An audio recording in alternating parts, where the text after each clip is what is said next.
am incredibly disheartened about all of the mass shootings that have gone on over the years and in the last week or so.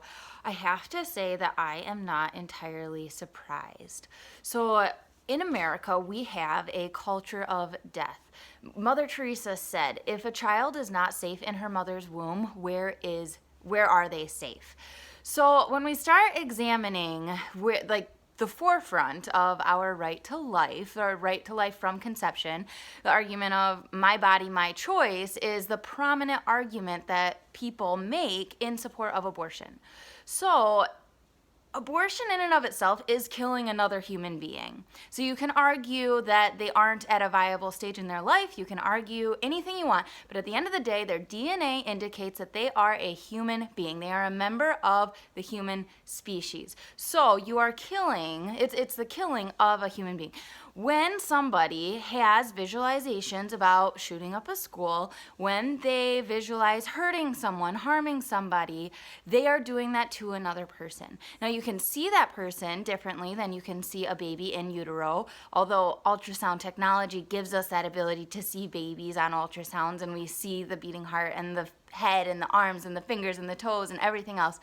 And so when they are visualizing that, though, it seems more heinous than abortion might, but they can essentially say, well, it's my body, it's my choice. I'm the one pulling the trigger. Like, it's my body. I can choose what I want. And in the abortion, the baby dies and the woman survives. So you're not killing yourself. It's ending another heartbeat.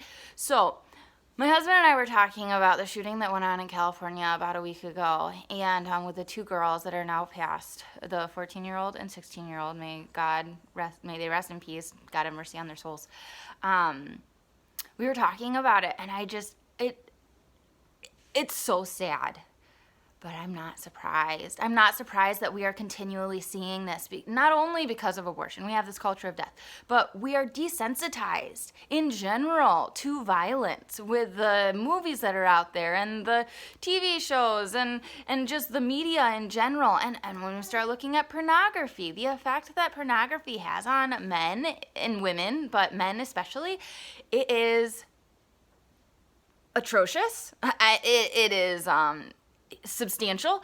I don't even know what words to use there other than it is not just this fun thing that they're doing in the background. Pornography objectifies the people that are in there. It lowers that level of vulnerability, of the intimacy, of the sacredness of when somebody is at their most vulnerable, naked, in bed with somebody else, where you're giving them that trust. It removes all of that. It removes the humanity from the thing that makes us most human. To make our human species survive, we have to have sex, and pornography removes that part. It removes what makes us human, what brings us into existence. It removes everything from that. So with sexuality being such an imperative part of survival, it morphs the mind. So we're desensitized through pornography, through all types of media, through the violence in movies and video games. You have the gun that you're trying to shoot the person with, and you can say, well, it's fake, it's not real, but for some, it might not be a problem, but for those that may be predisposed with chemical imbalances or anything else, it has even a higher level of impactfulness in their mind. When I was 18 years old, I had gotten kicked out of my parents' house because I was watching a movie that a really terrible scene came on. My mom happened to see it, and she said she didn't want that type of spirit living in the house. And at that time, I was like, Mom, that stuff doesn't affect me. It's not that big of a deal. What's your problem? You are crazy. And now that I don't watch R-rated movies, that I haven't seen, a sex scene in nearly, 8 years probably, the fact that I've so far removed myself, if I were to see something like that, I would be appalled and shocked and mortified. And I think that there's an element of sheltering ourselves that is healthy. I think that there is, there are some of these ads for TV series that I see. I'm like, people really want to watch that? I don't even remember what the most recent one I saw was, but it was what even is this? It was one on Hulu, I think. And So anyway, it's just, we live in a culture of death. We've kicked God out of schools. We have lost the purpose of life in general. We're no longer teaching it. What is the ultimate purpose of life? From a Catholic perspective, it is getting to heaven. The purpose of life is to lead a life that is worthy of being in the presence of God. That is the epitome of why we are here. That is the Catholic belief. Our goal is to help others and ourselves get to heaven. It is about salvation. So, what is the purpose of life now? What does our culture say the purpose of life is? Is it doing good unto others? Or is it finding our own personal identity and see what brings me the most fulfillment? What can I do to make myself feel better? We see this in the LGBTQ community. I'm not hating, I'm not judging anything.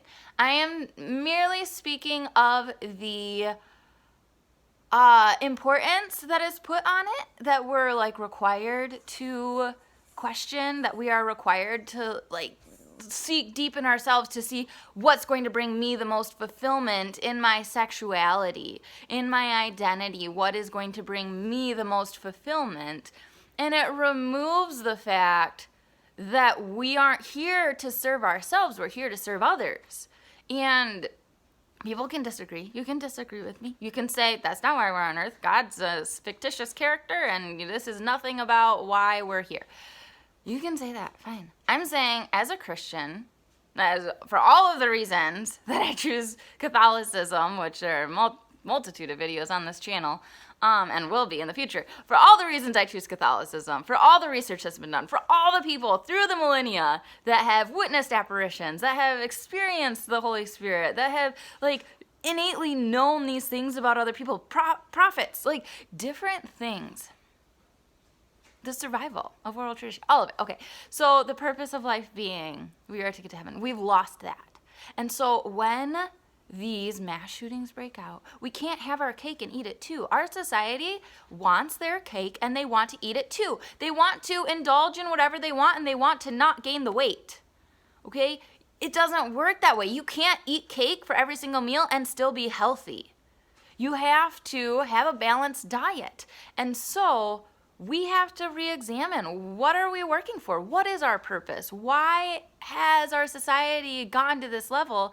And how can we be consistent in our thought processes? How can we say, my body, my choice, and then kill another human being inside of us? And then say, this shooter can say, it's my body, my choice, I'm the one pulling the trigger, and say that it's not the same argument because it all ends up ending somebody else's beating heart. So the culture of death is rampant. Our media and society, media is what it is. And I just wanted to share my Thursday thoughts on that today. I'm Ellie Marie. This is my Catholic perspective.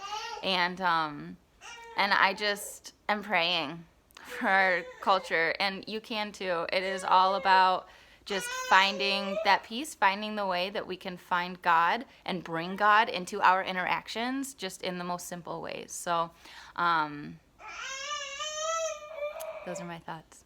Sounds like my little girl is ready for my attention, so I've got to run. But I pray that God may grant you the resources that you need to draw closer to Him and to those around you. We'll see you again next Thursday. God bless.